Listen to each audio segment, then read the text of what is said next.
week. Where do you land in preference, or not even preference for you personally, but who do you think's got the better end of the stick in terms of this matchup? Because I think these sort of half mirrors are super difficult to get a good grip on as to who's actually going to be favored here, if either of them are favored. You didn't ask me quick enough, so I can see the mulligans. Casie is favored.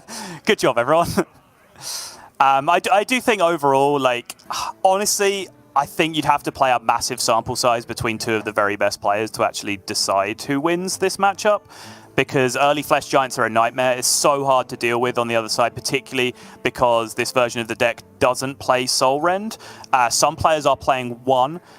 Some players are playing like one additional card draw in that position, and some players like Jarla are playing a one of Manari Mosher in that position. So there's no Soul Rend in Jarla's version of the deck, which means dealing with huge boards is very, very hard. However, the ability to like land a Stealer of Souls and then just to be able to say lethal is so much higher for this version of the deck than it is for Casey's version of the deck. So if those two portions of the deck line up against each other, Jarla will tend to win. But it's whether or not the aggression that Casie can put on really like counteracts that enough. And Casie so far has got a dream opening for his version of the deck. Yeah, all the card draw in the world with that Nightshade Matron, the Raised Dead, that even if some of these minions are answered nice and early, he can just throw them back down again. I do think Jarla should look at respecting this minion, though. Like, the Unstable Shadow Ball is available to him, and he can just kill this off. I think it does something towards the quest. You know, it still activates it in some respect, but other options, he does have Coined Mithril Rod into Backfire, which is a pretty big deal in itself, right? It's like an instant Mithril Rod activation. Almost out of time. Is just going to choose to deal with it, though, which you've got to respect. It's so much, you know, quest completion, so much damage being pushed on both sides to the benefit of the player that's controlling the imp. They have to respect it. And Casie going extremely tempo focused here. Really wants to block the free admission or backfire this turn. Unfortunately for Casie, the only real play that, quote, punishes this is the weapon play, which Jarla actually ended up having. But you can see, like, I talk about how free admission is so core to this strategy of the deck. I think that's what the Neophyte was about more than anything else there for Casie, is just slowing down that free admission.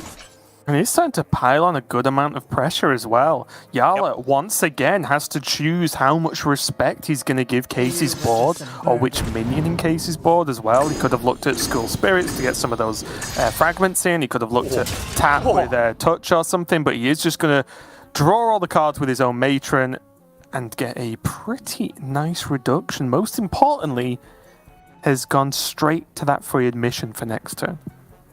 Yeah, and he also has 2 mana Backfire in his hand, so if he free admissions and hits the Stealer, it means he can pop off immediately next turn. That I'm a little interested in, because he could have traded the 2 5/5s, left the 3/2 there. Then, for example, if he finds the Stealer from free admission, he already, before he sees any other cards, has free admission into Stealer, into Backfire, into double Coiler the 3/2 that's still on the board, to be able to then draw another card as well. Whereas this way, that target's not there for him to shoot spells at, and it's now potentially in the Raised Dead pool, as you're about to see here from Casie, which shuts down his next turn as well. Casie not going to give it to him, though.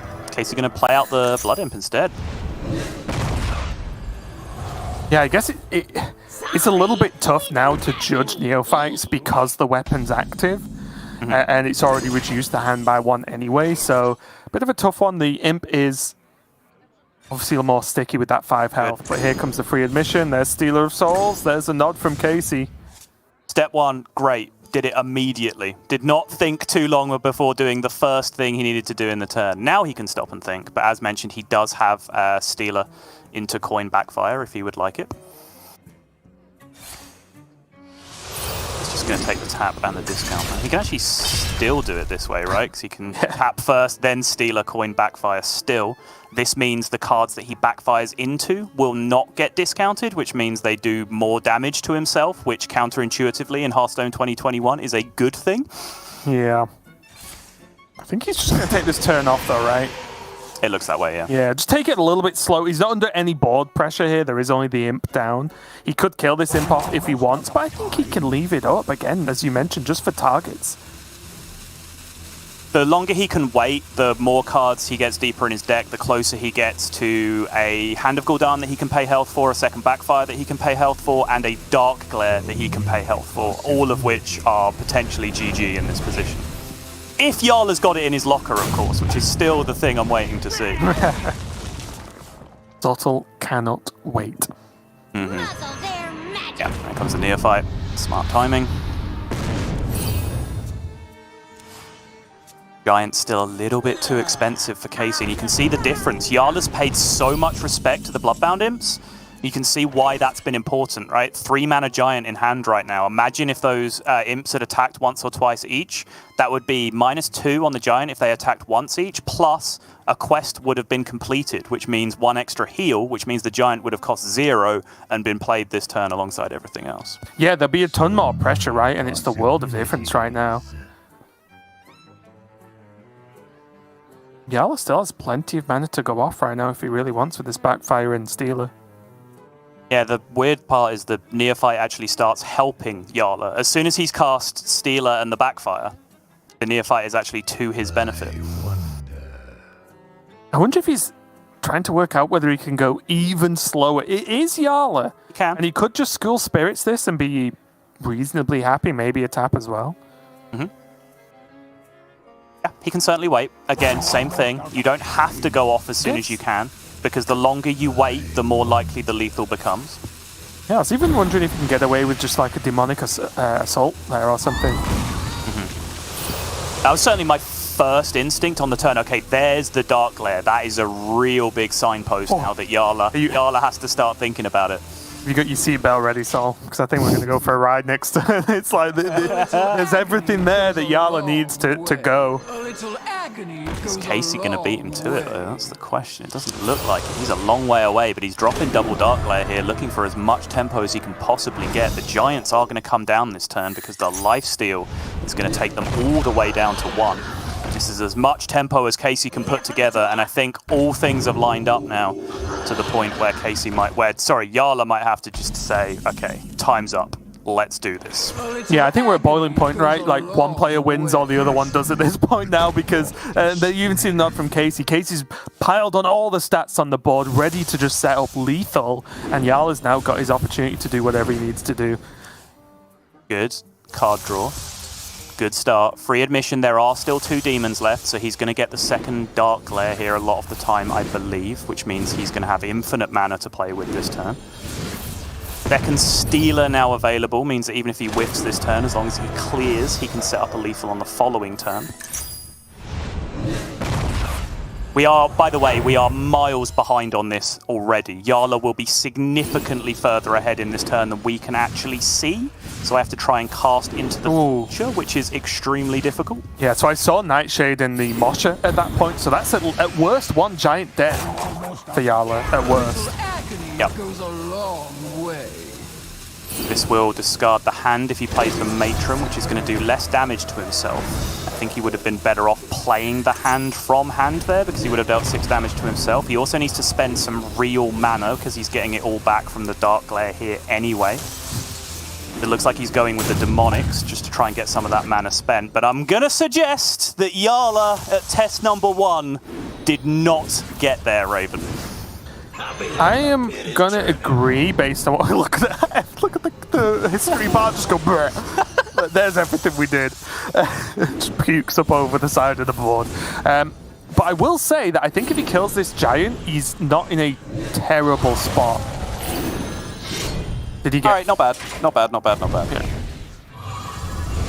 Again, Jarla completed this turn about 30 seconds ago. We're just waiting to see how much of it he actually managed to do. You can see with enough time this would be lethal, right? Because he can play Tamsin and he has 3 more cards to draw with Backfire, which I would assume would end the game from that position, especially as it's pushing him into fatigue. So like there, the trade from the Matron would have gone left into a Giant, so he died, played the Tamsin, go. Ended up with board space issues. Probably should have shot one of his own minions with the Demonic Assault to be able to make space for it. Would have pushed a little bit less damage, but he wouldn't needed the board space in the end to drop the Tamsin. Yeah, I mean, if this deck keeps keeps knocking about. A lot of turns are going to look like that, where we don't even get a true view of what that player is actually doing on the turn, because it all gets stacked up, and obviously spectators a separate thing. But there were definitely improvements that could have been made, and I think that's where the true pinnacle of this deck is going to be, right? Is where those turns are getting close to flawless, or at least, you know, as much as can be done. And we even, if we can point out things that you know, as they happen, then yes, they definitely can be improved. But as I mentioned, to an extent, it's one of those points where even if you don't do the perfect turn, if you put yourself in a place where you are so far ahead in the game that it's very unlikely you lose anyway, then there's no real complaints knocking about that. Exactly, yeah. And I think, you know, we have to lump on the pressure here, and I say the best way to describe that, and I will put the pressure on him, is Gabby would have killed him there. I think that's the best way to describe that turn. But you can see the problems that come up, right? Because as we are watching that turn significantly far behind, which makes it very difficult to cast, by the way. I think I did an okay job. I hope you agree. Sorry. Jarla also, most of the time, doesn't actually get to see what the board and what his hand actually looks like while he's playing the turn. So to realize he needs board space there to be able to play the Tams in at the end, he has to visualize that. He doesn't actually see it as it's happening. He has to visualize it and make the space so that he can then be ripping the Tams in out of his hand while he's waiting for it to appear from the animation. So it's super difficult to get all that stuff right, but hopefully Gabby will give us a little bit of an exhibition a bit later on into the weekly tournament. I mean, honestly, when I've been playing that deck, when I've been, you know, doing the turns like we've just seen from Jarla, I'm just happy if I don't burn Tams in, because I've done that more than once. Because, you know what I mean, like the hand size doesn't really work fast enough to see. But that does mean we are game one down, and Jarla is going to be moving on to his OTK quest, Demon Hunter here, and taking a quick look. Another player who seems to be favouring this triple tradable version of the list, and the more I see it, the more I get behind it, and the more I think we are moving towards maybe just the new, like, go-to standard version of the deck. It's interesting, right? I certainly think the spell damage has some work to do. So it's about whether you want to replace the Cobra or not. Because the Cobra is the most situational one, right? It's like, do I want a third tradable? Like, do I just value the tradable mechanic? Right. Obviously, the Death Rattle one is fantastic because that's the one that you play ping pong with the Tusk Piercer, which draws so many cards for you over the course of the game and completes the quest almost single-handedly. But the snake is meta-based, right? It's how many paladin weapons do I want to destroy? How many doom hammers do I want to destroy? How many warlock weapons do I want to destroy? Those are really the three big ones that you're going to be looking at. And I think that's going to end up being a meta call based on your lineup, based on your targets, and based on your ban as to whether you actually want that weapon destruction in your deck overall. Yeah, maybe something we see more common, or even maybe more of them played next week when we check out Last Hero Standing, right? Because something like that could be a little bit more useful. But diving back in, Casie, of course, back on this Warlock and hoping to have a little bit more success, or just go just a little bit faster than they did in the previous game. Here, though, once again, I think this is probably the most common deck where you don't necessarily use your quest on one. With all the options you have access to you as a turn one player here from Jarla, so he's going to be able to just activate the quest there and then just decide whether he wants to swing and go for a reshuffle right now or not. He could re-equip and swing with the new weapon, start next turn with the tradable in his hand, and then just do all of that next turn, right? Like, cycle the tradable, swing again, redraw it, cycle it again. That just completes quest straight up. But I think because he has Spectral Sight far left, he's really not all that worried about doing anything fancy. He just has Spectral Sight far left, so I think the straightforward play does make sense. You can Spectral Sight and then just trade the Peddler, right? So, looks pretty good. And it's one thing you learn very quickly, which wasn't obvious to me when I started playing the deck, was that it's so much better to start your turn with a tradable in hand, which is weird because it's like, oh, it's good to start your turn with a bad card in your hand. And you're like, what? Why? And then you realize, obviously, you want the reduction on new cards and not the tradables in the first place. Yo, this hand. Not bad, is it? Is this hand popping? It looks like it might be. 0 mana Philosophy, 1 mana Moarg, 2 mana Acrobatics. Quest just probably gets done again next turn, right? Because he gets the tradable draw plus an Acrobatics. Yeah, Jarla.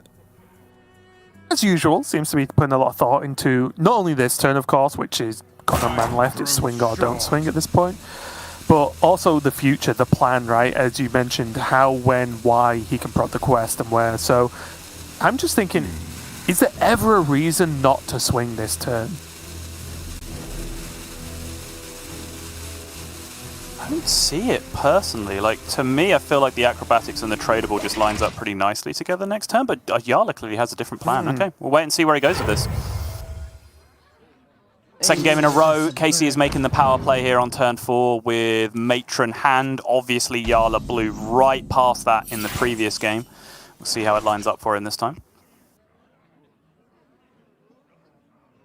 I'm interested to see what happens with this weapon, because I do think whenever something is just a given, that you should then question it. Like, oh yeah, you just swing the weapon to just set it up whenever as fast as possible as you can all the time. And I think it's worth thinking about, because I don't think Jarla's not swung for no reason, but I can't see it.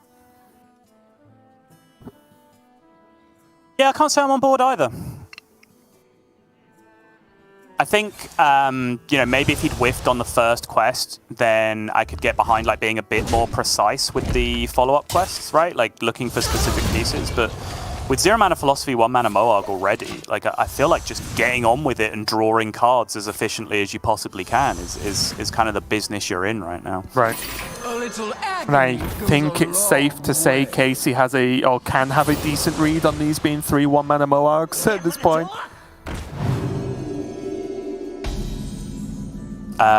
Yeah, guaranteed, right? Because the only cards left in hand when the second philosophy was cast had all been discounted. Ah, sure, yeah, yeah. You can see it, right? Moarg acrobatic simulation. Or... I was even thinking of it of the subjective side, right? Where I don't think Jarla would double philosophy 1/2 mana Moarg if he'd not drawn the second yes, one. no, you know I mean, what I mean? that's true. But you are. But you are right with the particularly quest. because one of them costs 0, right? You would never 0 mana philosophy cast Moarg in that position. There's just no reason to, apart from like playing around Cult Neophyte, maybe is the argument that you can make for it. And Mutinous in a different deck. True. but yeah. I think obviously with the reduction, you're completely right. It's just 100% at that point. Remember when sniping win conditions in combo decks was on turn 7 was a thing? Wow. Happened to me yesterday. You got Mutinous? Yep, my Elganoth as well, and I had like 3 other minions. Oh! Like, what is this? A month ago? It's like... Yeah. Added to my fantastic win rate with Demon Hunter. You were playing a list that had 2 2-1s in it for quite a long time, Raven. 100% blame on it, just replay. Wow! Okay. Moving swiftly on. Oh, okay. So playing Stealer of Souls does get the life tap, of course, from the previous turn store guide. Yes.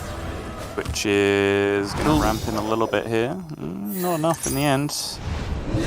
No other way to draw cards. He can continue Dark Glaring a bit, but it doesn't actually achieve anything for him right now. No actual way to keep popping off with the Stealer.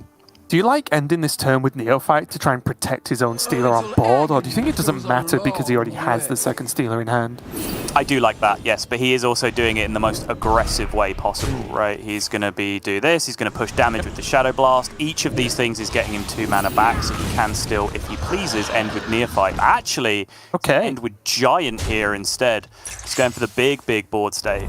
This is interesting because he already has one big high health threat that needs killing, right? And so he's just adding a second one here. The second one is slightly bigger, so of course now the number that needs dealing is 8 instead of 6, but quite often if the AoE is going to come down and kill one big minion, it will kill the second one as well. It's also a little bit scary because you know your opponent's got 3 1-mana Moargs in hand. So True. It's like... Yeah. If there's ever a time that this giant dies, it's this turn. Mm-hmm. But honestly, like, playing an 8-8 over a 3-2, it's hard to put up too compelling an argument against that, right? Oh, yeah, of course. And here just kind of just passed by a little bit there. Jarla did actually burn a card at the beginning of that turn, and it's a scary game to play. One of the cards left. Ilgi Baby's still in there. Yep. One of the downsides of holding so many combo pieces is you don't have a lot of wiggle room with these like multi-draw big turns. True. I bet you can do this. Queen 6 that is required. Pleasure doing business. And then Let's cycle the shuffle. pedal up. Do it, right? You don't want to just finish quest this turn? It would burn another card though, wouldn't it? Because you go to 9, then go to 10 with the Kurt in hand, so he's just going to let it go. Yeah. There's actually not really much reason to finish the quest at this point. He doesn't need to. He has kind of the lethal pieces in hand at this point.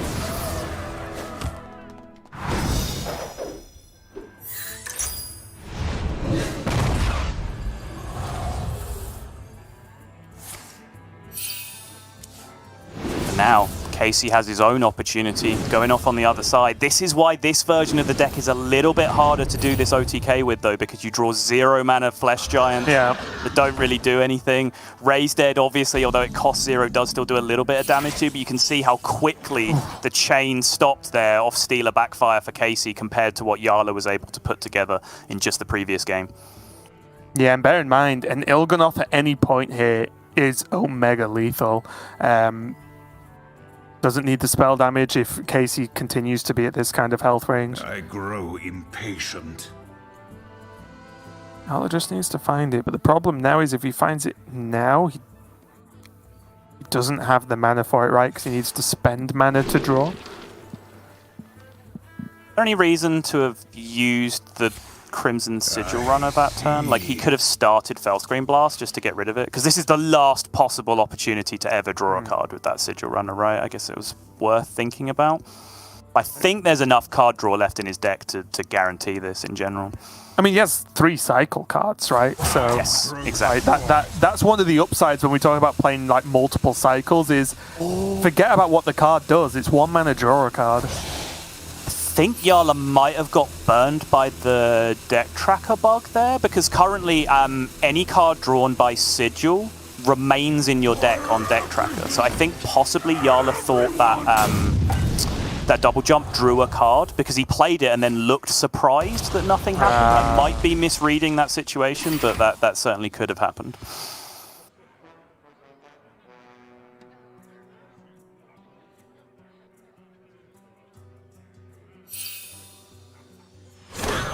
Casie gets the quest done. Like Bond Tamsin now is available. It does have a good chunk of cards to be able to play with this as well. This isn't just a play it and wait for next turn kind of option here.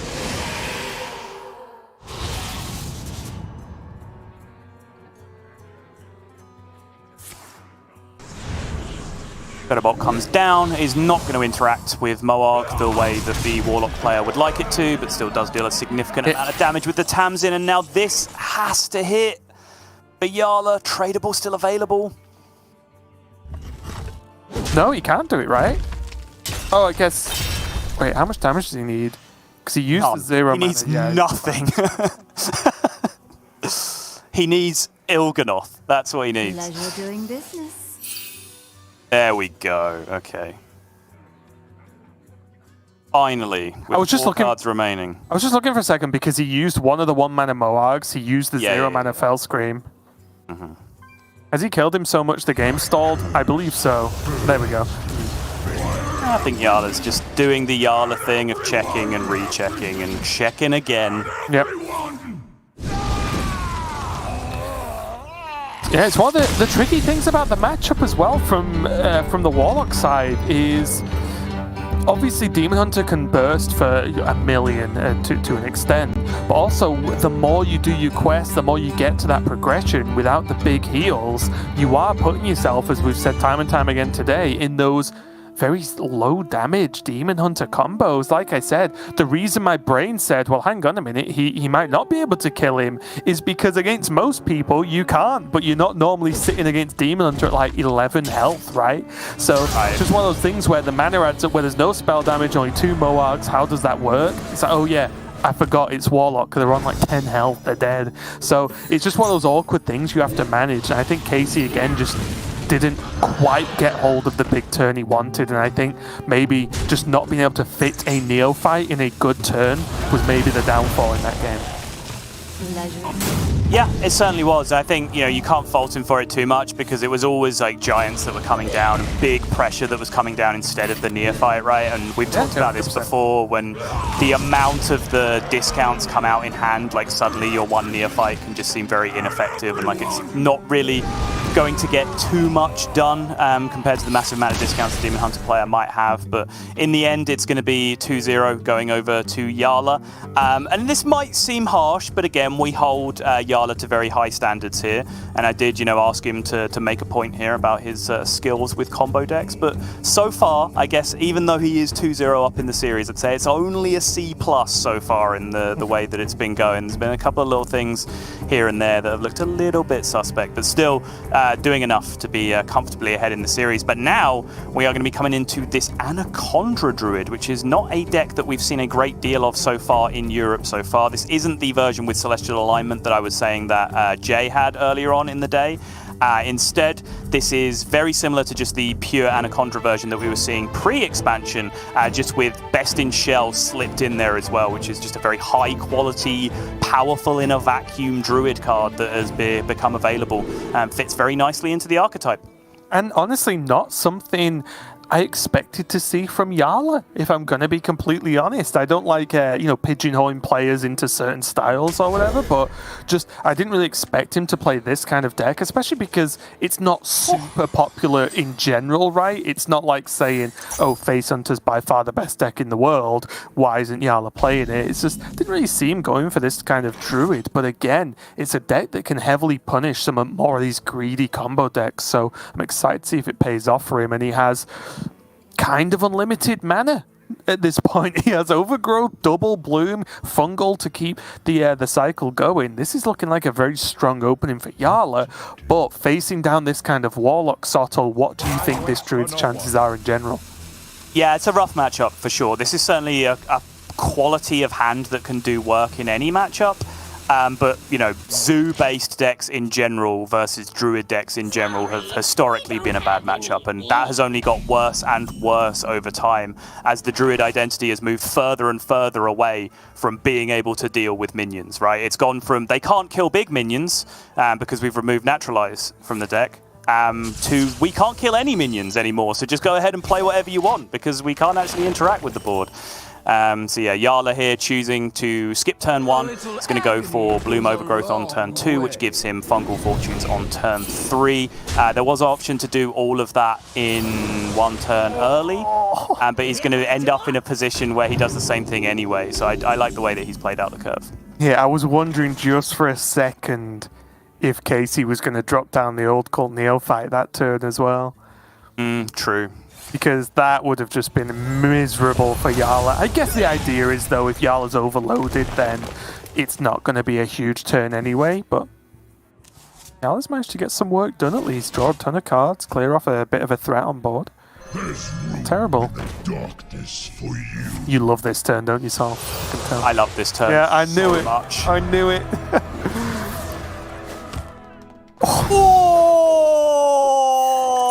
My friend, is why you play Giants. That's the real Stealer turn. That, my friends, is how you play Jenga. Oh, it's so strong. He's already 6 out of 7 on quest 2 as well. Why bother doing all this Blood Imp, Flame Imp stuff to discount your Giant? Just play a Stealer of Souls. It discounts your Giant by 8 immediately. It's fantastic.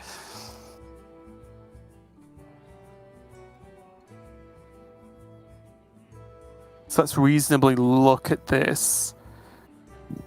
Is this going to just be draw everything you can to try and get Anaconda next turn kind of game? I mean, that's the problem, right? Is that Fungal Fortunes doesn't really increase the likelihood of drawing Anaconda that much. I was more looking at, the Nourish, Guess the Weight, if he can do something like that to just cycle, let Casie hit you for X, and then just say, okay, I have to draw Anaconda next turn. Right. Does get the fully stocked Glowfly Swarm here instead. Imagine we will be spending this last mana. Guess the Weight can be dropped here, looking for that Anaconda, as you were talking about. Does still have Anaconda Germination available. Now has Anaconda Solar Germination available, which does tend to end the game. Oh, okay. That's a big deal as well. Best in Shell, not terrible. Can solo that if he really wants to as well. That's a huge wall to go up against for Casie. I'll buy him plenty of time. Also, there's just 2 Arbor ups in the deck if Casie decides to go max aggro and pretend that these 2/2s don't exist. That Raise Dead again? Oh, that's not a good draw if that's Raise Dead again. It is.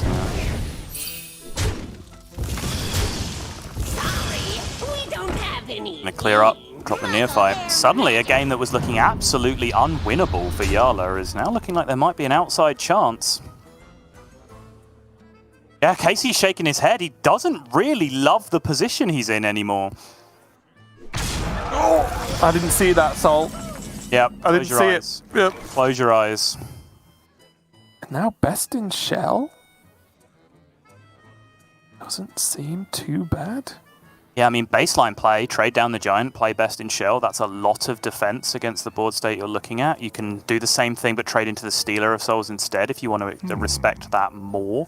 Does increase the likelihood you're going to take a bit of face damage on this turn, though. Well, I suppose that's probably not true when Stealer of Souls is involved, but... You could go Stealer into Neophyte, kill off a 1/1 as well, or go face, like... A few options. Very true. I think I'd value killing the Stealer over the Giant, honestly. Yeah, I can get on board with that. And then I haven't even started approaching the don't play best in Shell plays this turn, which are also available, but do look a little bit...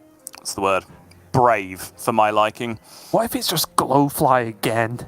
You can trade down, right? And without Soul Stealer, it's not like the quest is realistically going to get procced, played, and you die from it.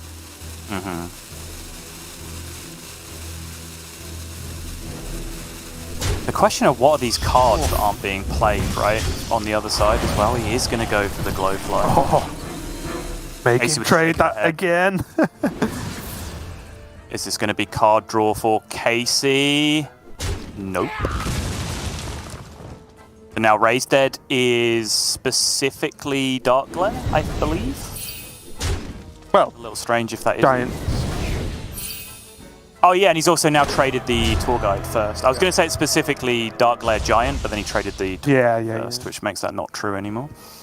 Oh, and Jarla did also kill a Neophyte on the previous turn as well. How much damage is this straight up, actually? Dead. The quest. That's going to be 5 and then 7 6. more plus double Raise Dead. Yeah, dead, right? Yeah. Skip it. Okay. He has life tap as well on top of all of this. A weird game of Hearthstone, Sol. Weird game of Hearthstone indeed.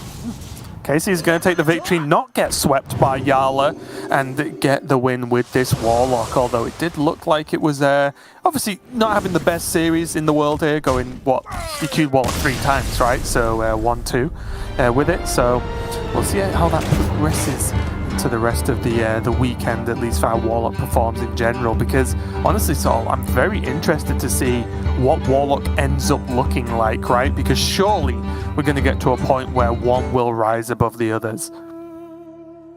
Yeah, I mean, you could argue that's kind of happening already when you look at the ladder results, you know, like one Warlock... Yeah, one Warlock deck with 0 Giants in it is kind of riding high on multiple servers right now, picking up rank 1 Legend.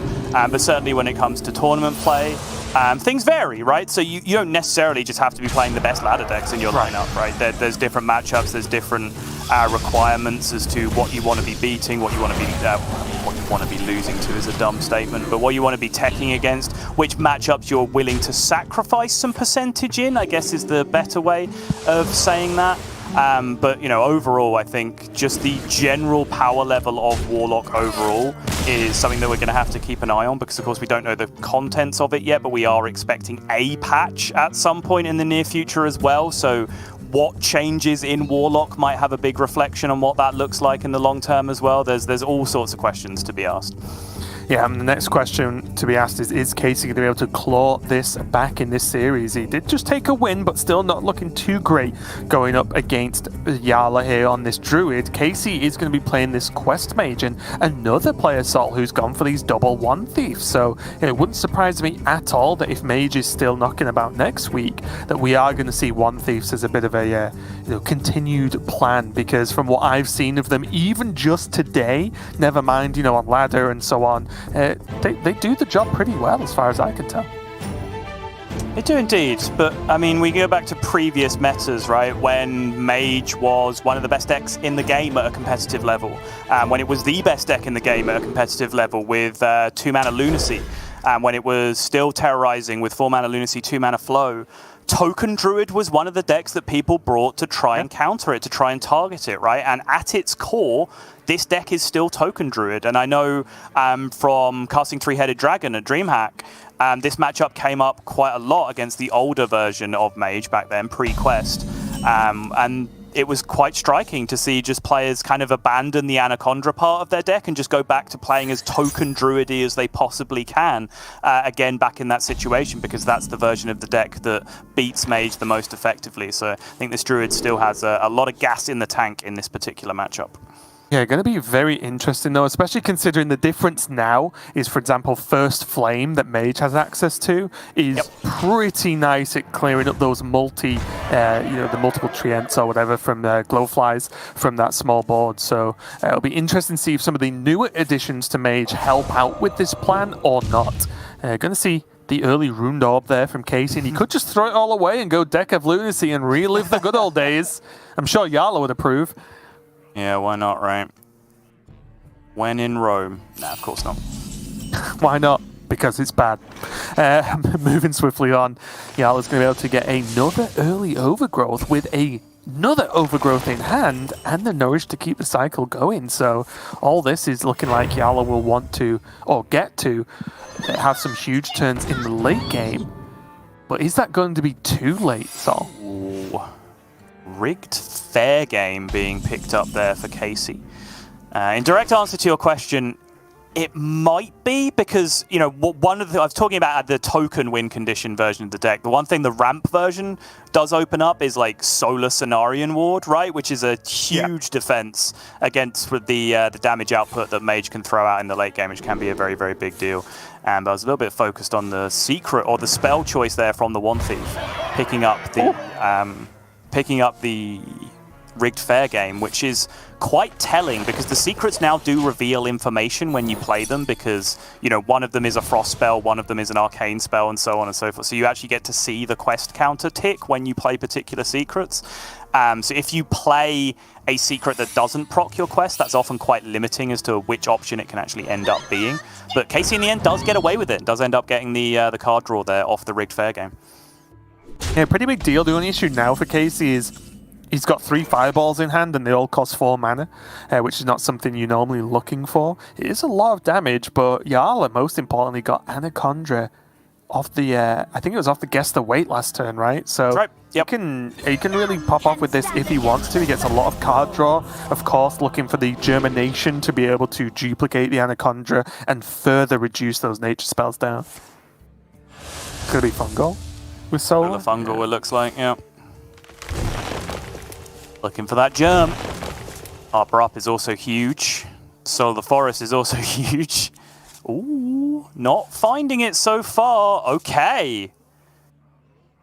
There is still a real game of Hearthstone here. Well, he can cycle with Best in Shell and still have Innovate, right? That's true. If he really wants to go for it. Which I don't see the harm right now. It doesn't look like he really needs this Innovate. Doesn't get it.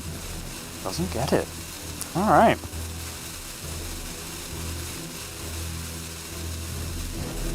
He does just have a lot of power, though, right? Like, the double Cenarian Ward in there as well, which is going to be pretty huge. Doesn't have the Solar available right now.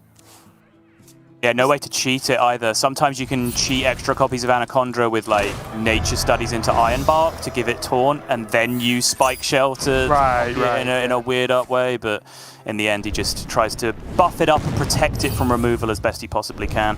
Casie has no option but to respect Lady Anacondra, one of the most dangerous cards in the game. Has to spend his turn dealing with it.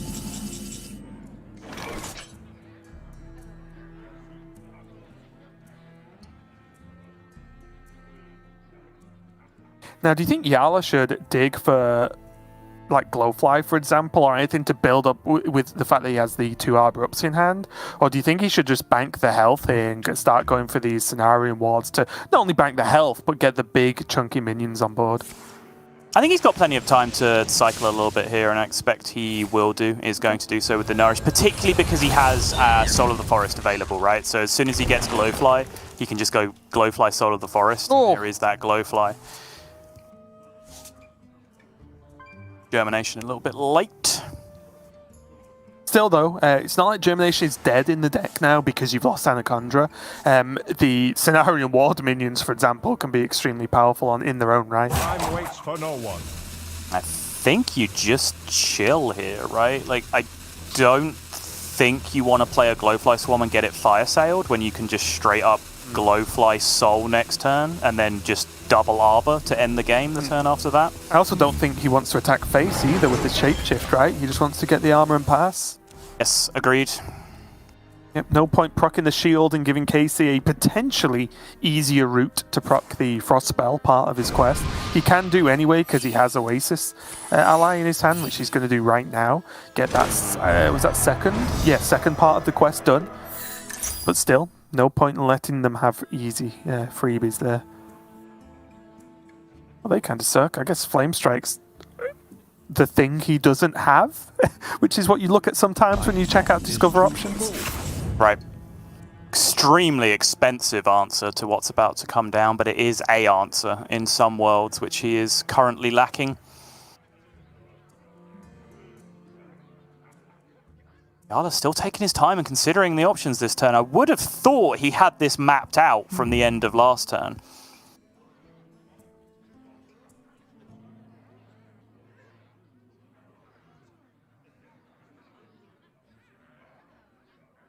This is what he's got left. I think for me, the Solar's probably the key card there. With just what's, or I guess Nature Studies to an extent, but if he can have Solar Arbor up, or I guess he has double Arbor up anyway, or even with the Bloom, he can do very silly things with double Arbor up and a Solar as well. But I think first you need to get the minions down, right? So. Well, it's fear of the secret first and foremost, right? Is that he's considering the pros and cons of just throwing out the Lightning Bloom, I guess, to test for the counter spell. I will confess, I'm not sure whether he saw the secret proc on the quest, because it was Oasis Ally that was played, right? Which would have procced if it wasn't already done. I'm just not quite sure the state. I think he must have done because Casie discovered a spell. Right, he finished the quest. Yes. So I think, you know, it'll be very difficult to just miss your opponent actually completing a step. Fair enough. So yeah, I think it's fair to say he would have seen that being a Frost.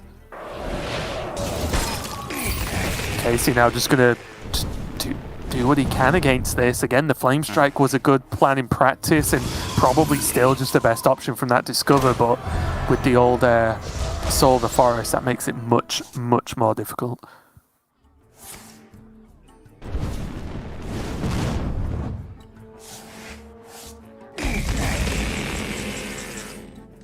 Oh, Solar's the lethal draw. Solar Arbor, Bloom Arbor is the lethal draw. He absolutely needed it. I think he was 2 damage short without 3 Arbors. Without 3 Arbors, so he needed that draw off the top, and Casie gonna give it up. It was a rough series for him for sure. But Jarla, again, I think I'm gonna stick to my assessment. A solid C+, B- performance for Jarla. He got the W, that's all that really matters, but I think there were a few moments here and there where he looked a little touch uncomfortable, but the result stays the same. Jarla marches on. It's top 8 yet again for Jarla this time around, Raven. Yeah, it's really impressive performance again. It would have almost felt weird to go into top 8 and not have Jarla's name on that bracket because we're so used to it at this point. But yeah, I do think it's I think it was a good overall play. I think I'm with you on the assessment there. Just good overall play from Jarla. I think he did take a few risks because personally, I think if you were bringing the D6 Warlock, I'm calling that a risk because not only is the deck very hard to play, it's also just mechanically questionable based on how long animations take and how the game works. So I just think whether you're good at it or not, it is a risk